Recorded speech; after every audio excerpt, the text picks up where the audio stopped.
기시다 총리가 내일 모레 방한합니다. 윤 대통령과의 12번째 만남. 이번 정상회담에선 셔틀 외교 복원 등 그동안의 성과를 되돌아본다고 합니다. 다만 이 만남이 대통령의 여론에는 좋지 않은 영향을 미칠 거란 예상도 나오는데요. 민주당에선 이 부분을 집중 타격하고 있습니다. 이렇게 든든하게 일본 정부를 뒷받침해주니 기시다 총리가 퇴임을 앞두고도 윤석열 대통령을 찾는 것 아니겠습니까? 윤석열 대통령에게 분명히 경고합니다. 부디 마지막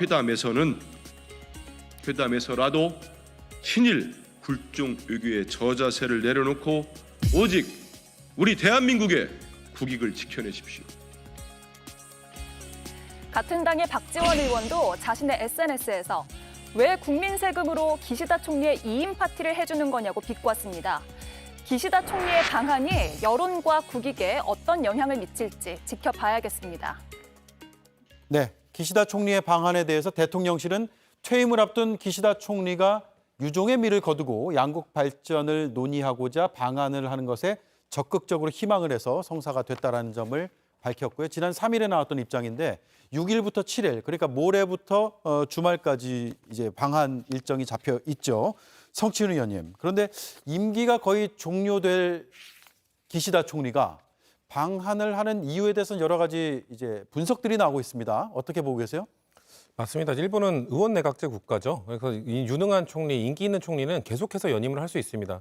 그래서 이것을 합법적으로 장기 집권을 할 수 있는 정부 형태다라고도 표현을 하는데요. 근데 4년 만에 물러나는 겁니다. 물론 기시다 총리보다 더 짧은 임기를 채운 총리들도 있었습니다만 전체적인 일본 총리의 역사를 봤을 때 그렇게 길지 않은 임기입니다. 그러면은 그렇게 성공한 총리라기보다는 유능보다는 무능으로 평가받는 총리로 남을 가능성이 있는데 그런 기시다 총리가 임기 막판에 가고 싶은 곳이 어디겠습니까? 네. 그래도 본인의 임기 동안 성공적인 성과, 뭔가 성과를 냈던 곳을 찾고 싶지 않겠습니까? 그러면서 본인의 그런 임기 4년 동안의 성과를 부각시킬 수 있는 곳, 그곳을 지금 한국으로 찍은 겁니다. 그 다양한 내용들이 있죠. 뭐 강제동원 제3자 변제안 합의라든지 그 사도광산 유네스코 등재 그리고 후쿠시마 오염수 방류에 있어서도 한국의 그렇게 큰 반대를 받지 않고 방류를 할 수 있었던 네. 만약에 그런 제가 말씀드린 과정 속에서 한국 정부가 후쿠시마 오염수도 계속해서 더 정밀한 검증을 요구하면서 괴롭혔다면 그리고 사도공사 유네스코 등재도 반대하면서 거기에 잘못되어 있는 한국인에 대한 정보, 잘못된 역사에 대해서 계속 바로잡으라고 괴롭히면서 기시다 정부가 그걸로 인해서 좀 흔들렸다면 그렇게 안 좋은 기억을 남겨줬다면 지금 찾아오겠습니까? 지금 기시다 총리에게는 한국과 관련된 그 자신의 기억들은 다 성공의 기억인 겁니다. 성공의 외교적 성과인 겁니다. 마치 제 주변 사람들도 주변 친구들도 힘들 때 뭐 친정 찾듯이 본가 찾듯이 뭔가 임기를 앞두고 마음이 좀 불편하니까 명예로운 태지는 아니다 보니 그럼 마음 편하게 자신이 잘 좋았던 그 성과가 있었던 한국 정부를 찾는다는 것이 엄청 씁쓸한 모습인 거죠. 물론 외국 정부에 대해서 외국 그 정상에 대해서 괴롭힐 필요는 없습니다만 외교라는 것이 항상 쌍방이거든요. 잃는 것이 있으면 얻는 것도 있고 항상 네. 기브 앤 테이크가 있어야 되는데 왜 윤석열 정부는 기시다 총리에게 항상 주기만 했는가? 왜 퍼주기만 했는가? 그렇기 때문에 이 셔틀 외교가 마치 그 학생들의 이런 비아냥 그 표현처럼 이게 빵 셔틀 외교 아니었냐라는 비아냥을 듣는 거거든요. 그런 이런 제가 봤을 때 한국에서 입장에서 봤을 때는 이런 실패한 외교가 검증되는 것이 기시다 총리가 임기 말에 한국을 찾는 굳이 12번째 만남을 가지려고 하는 그 이유가 아닐까 생각합니다. 그렇군요. 반면에 대통령실은 어쨌든 유종의 미를 거두기 위한 것이다라고 얘기하고 있는데 김영희 의원 생각은 어떠세요?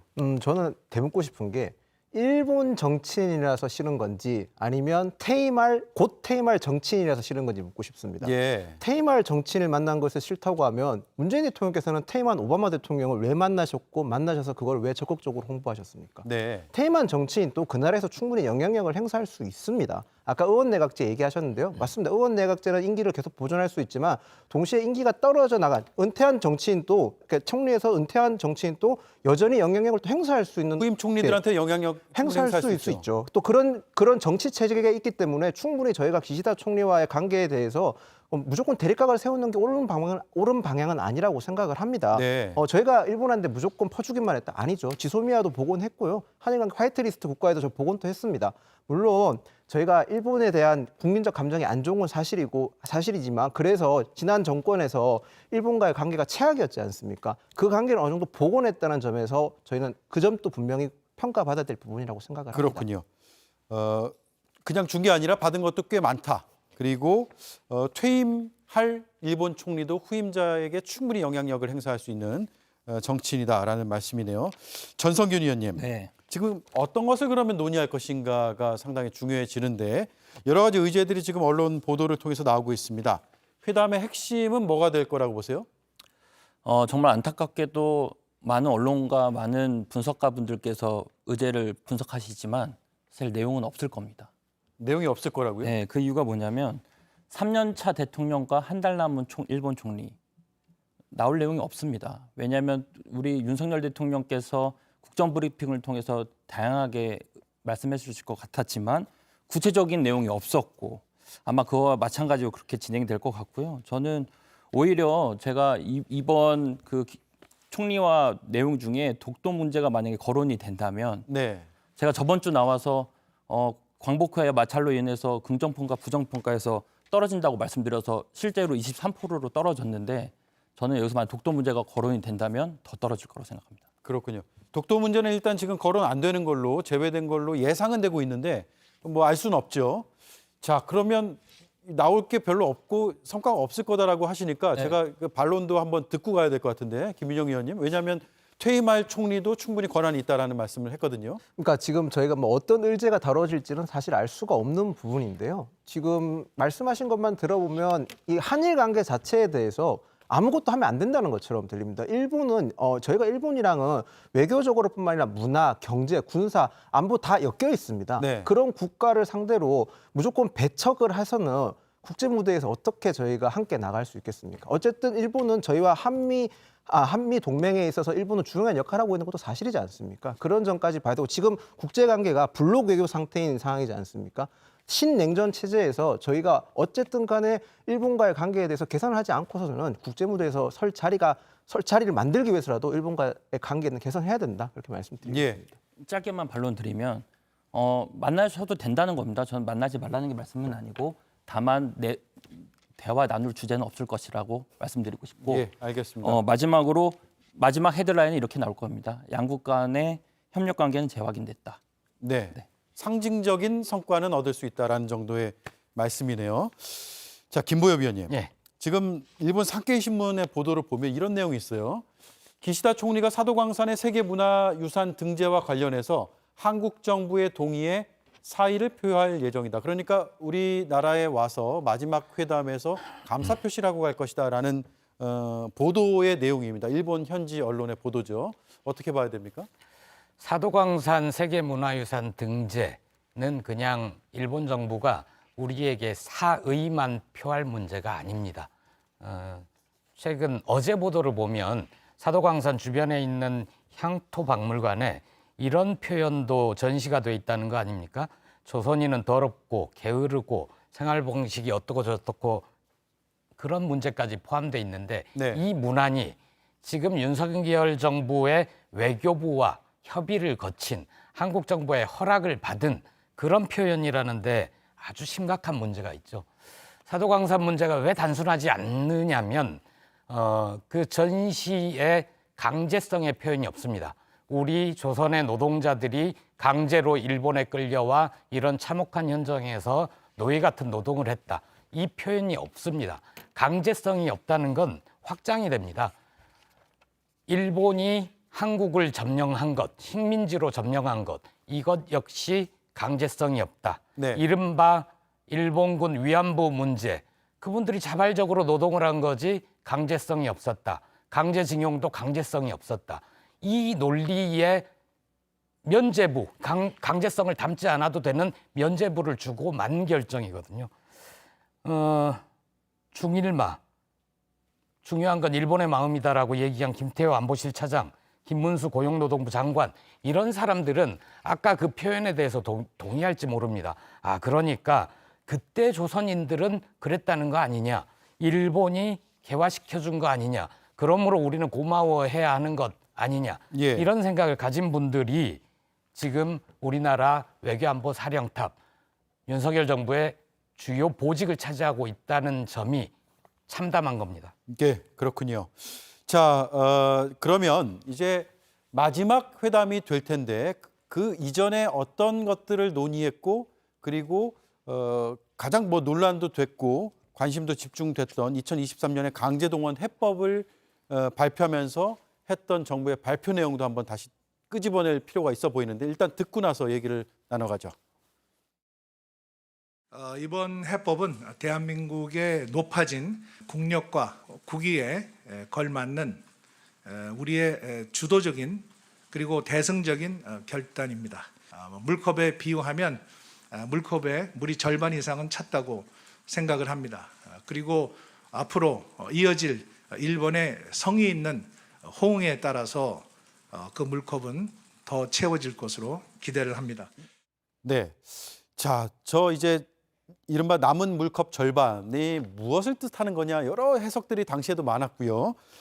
지금도 뭐 여러 의견들이 분분한 것 같습니다. 어쨌든 우리의 주도적인 그리고 대승적인 결단이었고 일본이 그 마지막을 좀 채워달라고 했는데 성치훈 의원님 이게 채워줬다고 보세요 일본에서?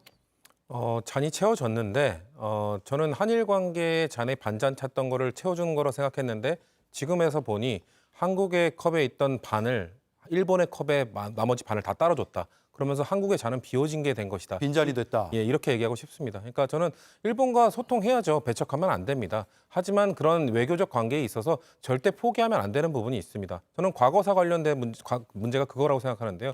과거사 문제도 우리가 원하는 만큼 100% 사과를 다 받아낼 수는 없습니다. 물론 유도리 있는 융통성 있는 태법도 찾아야겠죠. 하지만 그런 것들을 왜 우리가 먼저 포기해야 되냐는 거죠. 왜 우리가 먼저 이거 우리가 그냥 포기할 테니 이런 방식으로 해보자는 얘기를 왜 대한민국 정부에서 먼저 얘기하고 대한민국 정부에서 모두 다 그렇게 가자라고 얘기를 하냐는 거죠. 그런 예. 차원에서 뭐 일본과의 그런 그 굴욕적 외교를 지적하는 것이지 일본과는 무조건 하면 안 된다. 일본과는 무조건 소통도 해서 안 된다. 이런 얘기를 하는 건 아니거든요. 그렇기 때문에 지금 저는 박지인 전 장관이 얘기했던 것도 지금의 입장에서 봤을 때도 전혀 채워진 게 아니라 오히려 우리의 잔을 우리가 스스로 내준 것이다. 이렇게 평가하고 싶습니다. 예.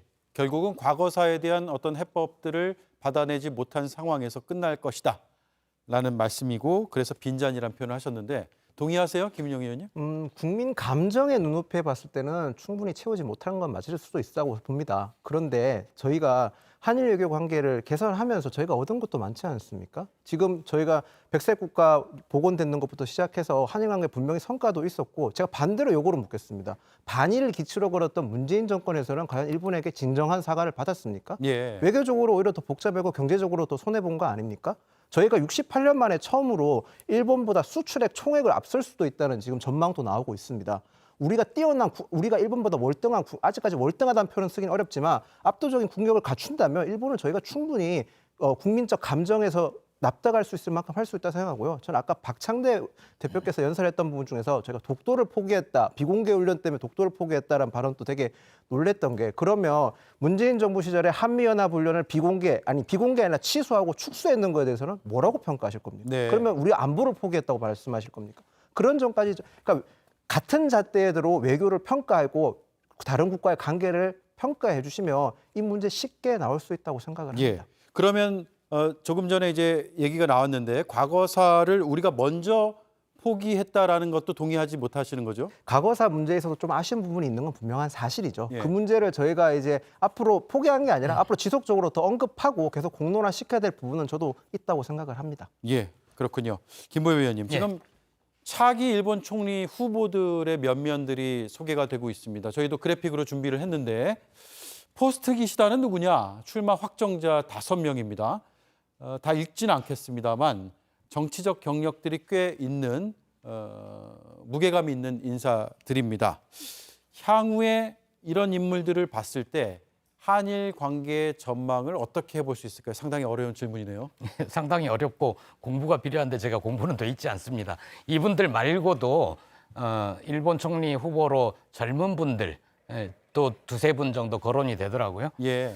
저는 누가 되더라도 한일 관계가 지금보다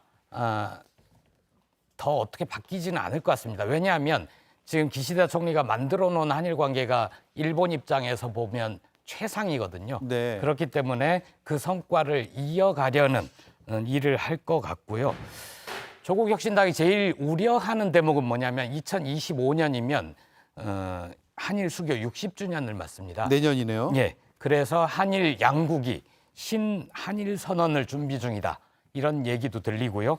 우리 정부에서도 관련된 TF를 만들었다고 합니다. 기시다 총리가 마지막으로 방한하는 것도 이 문제랑 관련이 좀 있지 않나 그런 의심도 하고 있는데 네. 저는 윤석열 정부가 신한일 선언을 하게 되면 어떤 내용이 들어갈지 몹시 두렵습니다. 그 조선총독부 아니냐는 의심을 받고 있는 윤석열 정부에서 독도를 한미일 공동 안보, 공동 관리 구역으로 두자. 그리고 신냉전 혹은 신삼국 체제 이 갈등으로 보면 독도가 굉장히 중요한 전략적 요충지가 되지 않습니까? 동해에 군사기지를 만들자, 한미일 합동에 이런 식의 결정을 하게 되지 않을까 몹시 두렵습니다. 그 동북아 평화 지금 상황은 어렵지만 그런 걸 우리가 꿈꿔야 되지 않습니까? 네. 중앙대 김누리 교수의 최근 칼럼을 봤는데 일본의 과거, 한국의 현재, 중국의 미래가 해결돼야 진정한 동북아 평화가 온다. 이런 내용이었습니다. 일본은 과거사를 직시하고 과거 제국주의 행태에 대해서 진지한 반성을 해야 된다. 한국은 현재 일제의 침략으로 인해 생긴 남북 간의 분단 문제를 해결해야 된다. 중국은 주변국을 위협할 패권주의 행태로 나가지 않겠다고 패권주의를 포기해야 된다. 이 세 가지 조건이 갖춰질 때 네. 유럽이 국경 없이 넘나들듯이 동북아에서도 그런 평화가 찾아올 수 있다. 무척 공감이 가는 주장이었습니다. 그런데 우리는 지금 이 꿈을 꾸기에 너무 멀리 떨어져 있는 암울한, 왜냐하면 일본이 점점 더 과거로 돌아가고 있기 때문이거든요. 새로운 일본의 정부가 서면 총리가 누가 바뀌든 한미일 3국 안보 협력 체제에서 미국과 일본의 리더십이 바뀌는 거 아닙니까? 저는 이 기회에 한국도 바뀌었으면 좋겠습니다. 네. 그래서 새로운 틀을 짰으면 좋겠습니다. 그렇군요. 자, 신한일 선언에 대한 걱정을 해주셨습니다. 마지막으로 그러면 김인영 의원 반론 듣고, 왜냐하면 많은 것들을 더 양보할 수도 있다는 걸 우려하고 있거든요, 야당에서는. 신한일 선언으로 저희가 독도를 양보할 일은 절대로 없을 겁니다. 윤석열 대통령이 우리 영토를 한치라도 내줄 뿐도 아니고 대한민국 대통령이라면 당연히 국토 수호에 대해서 최선을 다할 거라고 저는 당연한 거고, 이건 너무 당연한 거라서 제가 뭐 어떤 반론할 가치도 없다고 생각을 합니다.